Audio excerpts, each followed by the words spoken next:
The 29th floor had a specific kind of silence. Not peaceful. Loaded. Layla Osei stepped off the elevator holding an oat milk latte in one hand and a tablet in the other, her dark locks twisted into a high puff with two face-framing pieces falling forward. She had on a fitted olive green cord set, a cropped blazer with matching wide-leg trousers, a thin gold chain sitting against her collarbone, and fresh white low-top sneakers. Simple. Intentional. The kind of outfit that said she knew exactly what she was doing even when she did not.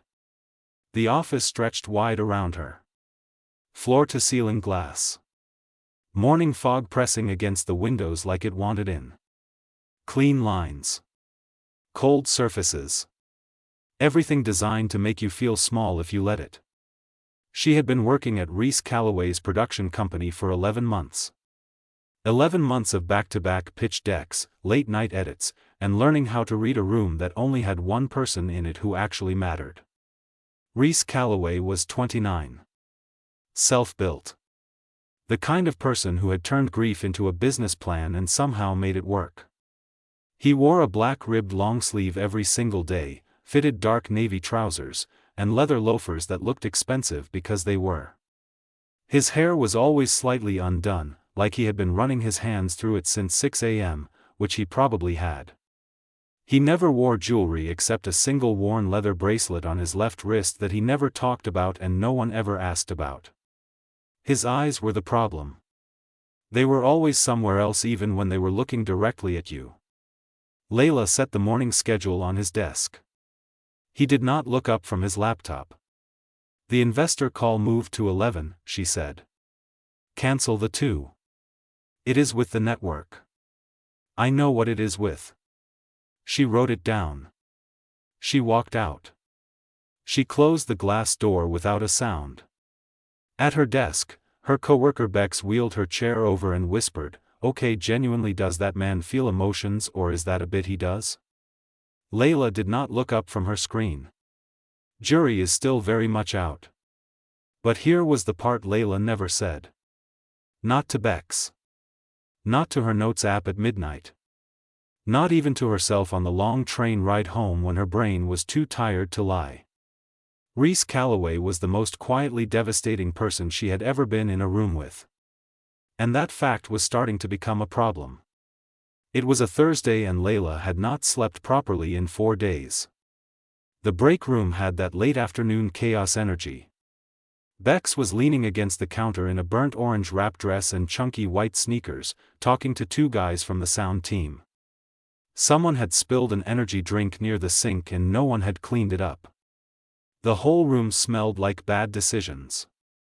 Layla walked in wearing an oversized cream hoodie over a white-ribbed tank, dark straight-leg jeans cuffed once at the ankle, and her worn-in New Balance 550s. Her locks were thrown into a low loose bun. She had her favorite scrunchie on her wrist, the yellow one, because it was that kind of day. She poured her coffee. She heard her name. Layla works the closest to him, Bex was saying to the guys, grinning like she was hosting a podcast. She literally knows everything.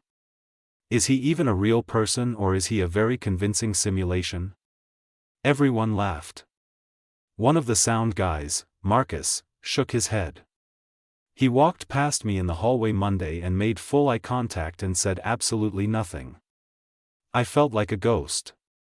Bex turned to Layla. Okay. For real.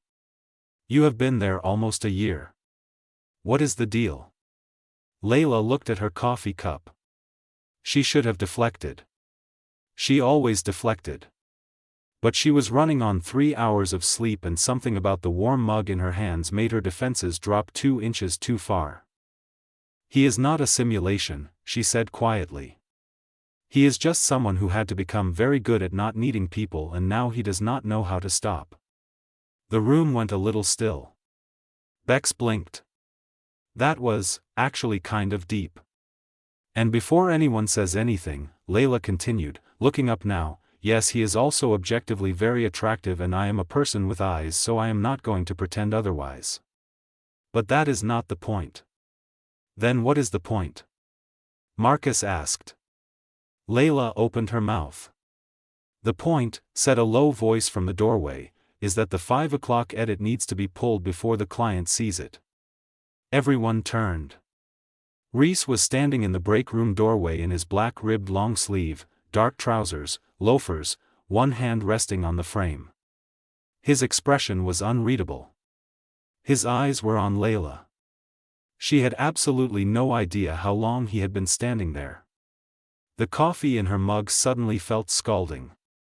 He never brought it up. That was somehow worse. For 6 days after the break room moment, Rhys treated Layla with the exact same cool professionalism he always had. Same short directives. Same unreadable eyes. Same leather bracelet. Like nothing had shifted. But things had shifted. Layla felt it in the way he paused a half-second longer before responding to her now. In the way his gaze stayed a beat too long when she handed him something. Then came Friday night. The office was empty. Layla was still at her desk in a dusty rose satin blouse tucked into high-waisted charcoal straight-leg trousers, her locks fully down now, gold hoops in, white sneakers kicked under her chair. She was fixing a file that should have been fixed 3 hours ago. The city glowed orange through the glass behind her. She heard footsteps. Rhys stopped at the edge of her desk. He had his jacket on now, like he was about to leave. He looked at her screen, then at her. "You do not have to stay," he said. "I know." Silence. Then, "The thing you said. In the break room." Layla's hands stopped on the keyboard.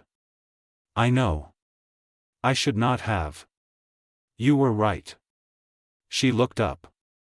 He was not looking away. That was new. Someone had to become very good at not needing people. He repeated her words back like he had been carrying them all week. "I heard that. Rhys. I had a business partner," he said. "Before all of this. My best friend since we were 16. He took everything. 3 years of work. Every investor contact. The original concept.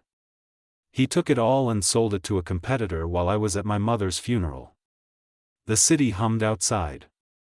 Layla did not move. "That bracelet," she said softly, looking at his wrist. "It was his. I kept it to remember that I trusted the wrong person. So I would not do it again." She stood up slowly. "And has that worked out for you?" Something moved behind his eyes. Something that had not been there before. "Not recently," he said. And then his phone rang. He looked at the screen and every muscle in his face went tight. "I have to take this." He walked away. Layla stood there in the golden light with her heart doing something completely unscheduled. She looked at his empty office. Then she saw it through the glass. The name on his phone screen before he turned away. It was the name of her best friend, Cora. The same Cora who had told Layla she had no connections in this industry.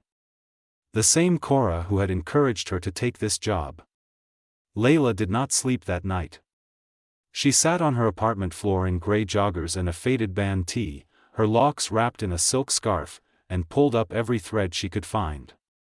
Cora's old emails. Her LinkedIn. A company she had quietly co-founded 18 months ago. With a man named Daniel Rhys, Calloway's former business partner. The betrayal had a shape now. It was geometric. Precise.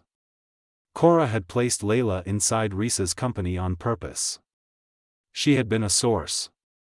Every strategy Layla had worked on, every pitch, every client direction she had mentioned in passing over dinner or on the phone. Cora had been feeding it all to the other side. Layla showed up to work Monday in silence. Black wide-leg trousers, a white structured button-up, her locks in a slicked bun, no jewelry, clean white sneakers. She looked composed because she had decided to be. She walked into Rhys's office without knocking. He looked up. "Cora Davis," she said. "How long?"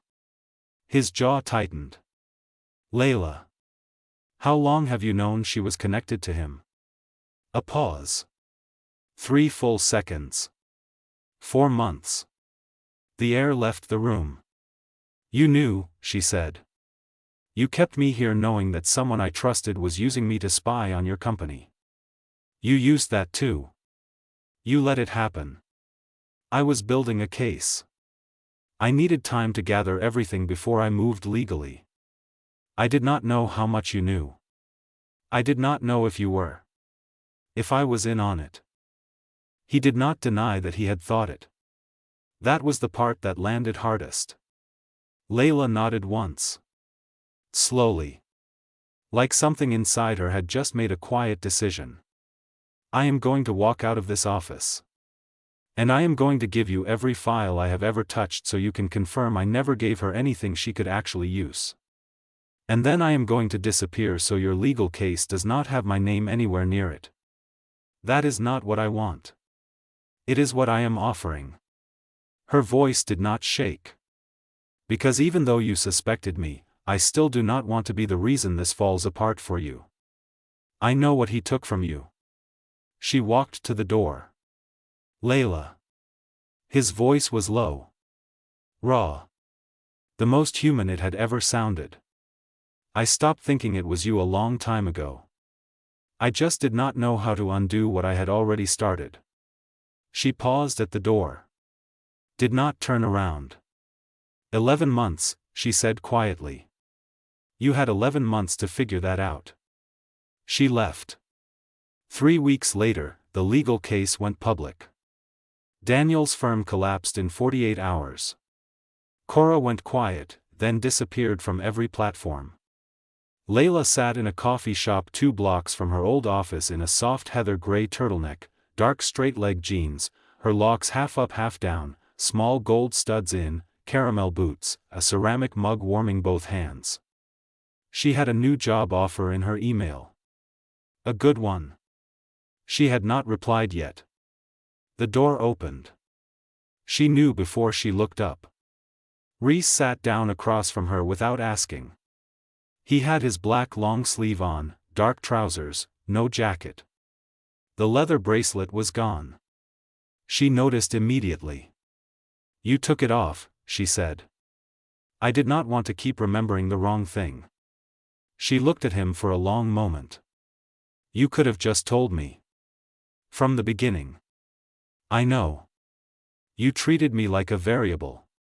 I know that too.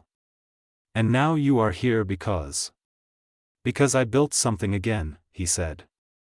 A new structure. Smaller. Cleaner. And I need someone who is actually brilliant and genuinely not afraid of me to run the creative direction. He slid a single folded paper across the table. And because I have been standing outside this coffee shop for 20 minutes trying to figure out if I have any right to ask. Layla looked at the paper but did not touch it. That is the most human thing you have ever said to me, she said. I have been practicing. She almost smiled. Almost. If I say yes, there are rules. I would expect nothing less. I talk. You actually listen. Not process. Listen. Okay. And if you ever suspect me of something, you say it to my face like a person. Okay. She picked up the paper. Unfolded it slowly. Read it. She put it back down. Looked out the window at the gray morning pressing against the glass. Then she looked back at him, this complicated, fractured, quietly trying person sitting across from her with his bare wrist and his careful eyes. You are still really bad at people, she said. Yeah, he said. But I am working on it. She picked the paper back up and put it in her bag. Outside, the city moved forward the way cities always do, loud and indifferent and alive. Inside, 2 people who had every reason not to trust anything decided, quietly, to try. The end.